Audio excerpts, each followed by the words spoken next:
There's one last thing I wanted to discuss. It was the question of, are you more related to someone of your race on average, or more related to a mixed race child that you had? It's been hard to answer this question. It's been asked to me many months ago, but I think I may have found an article that would allow me to do the calculation. Larger genetic differences within Africans than between Africans and Eurasian, and they do have the kind of quantities we're looking at. So perhaps we can do the calculation live. Here's what's happening. They have the nucleotide diversity, which is labeled as pi. It's defined as the number of nucleotide differences between two randomly chosen sequences in a population. So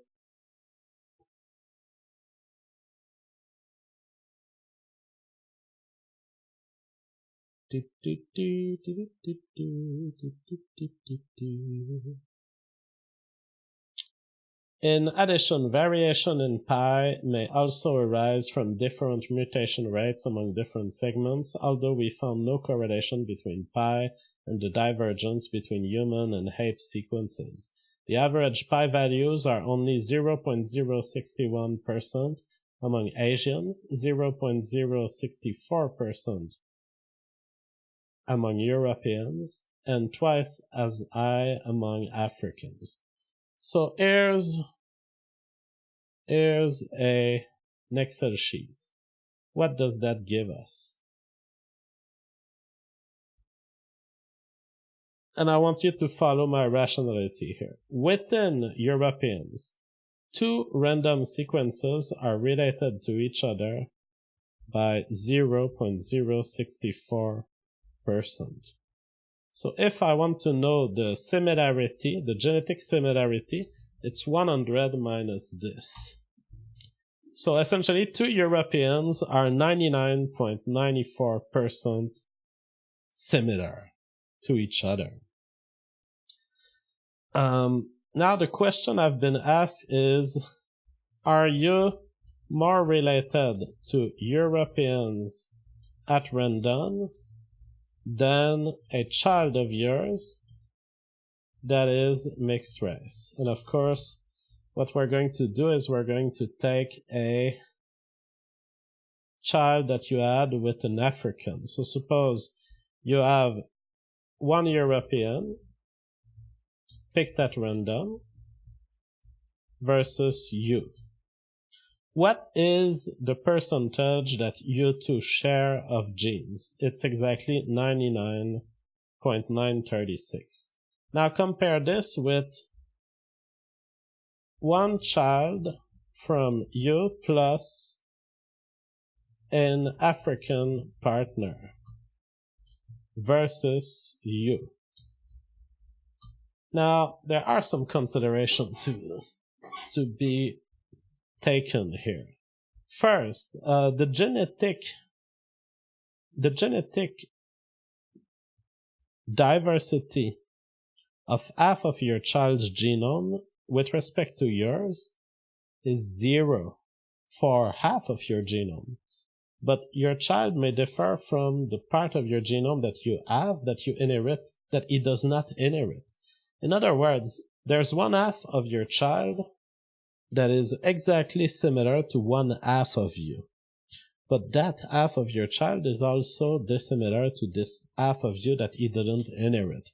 And so my thinking there is to say, let's suppose that your parents were two random Europeans. Your child has a half of himself that differs by 0.064. Your child also has a half of himself.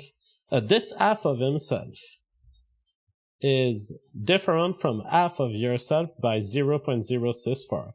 Then there's a half of his genome that is different from your half of the genome by 0. In other words, it is a perfect copy. Then there is a part of his genome that comes from his African parent. And there, the African parent will be on the average between Africans and Eurasians, which they have the number for. It's 0.096. So for this other half, we have 0.096, and this other half of himself is also 0.096 different from your genome, because you are 0% African in our hypothesis, divided by 4. Now, if we want the genetic similarity between you and this child, we will do 100 minus this. Da-da-da-da-da-dam! Amazing. Absolutely amazing. It gives the exact same number, but it didn't have to be this way. It's not that we're using the same numbers here. It's really random that you are about, the differences that exist among Europeans are about 2 times smaller than the differences that exist among Africans, and they're about 66% smaller than the difference between European and Africans, which results in your child, if the child is mixed race with one event of race mixing, your child is equally similar genetically to you than a random European. This is absolutely fascinating. I didn't expect that. I expected that the child would still be resembling you more because he has a perfect copy. But that perfect copy is balanced out with all of the differences that come additionally in the rest of the genome. Now, there are lots of... So what that means is that only one event of race mixing makes you extremely more distant from your own family and your own nation.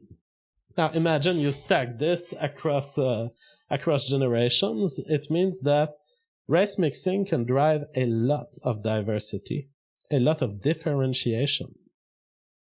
So, something to be considered. Now, a couple of caveats. First, my mathematical calculations, I did them on the fly. If I did an error, do contact me and correct me. I'd love to hear your thoughts. I think I did it well, but I don't know.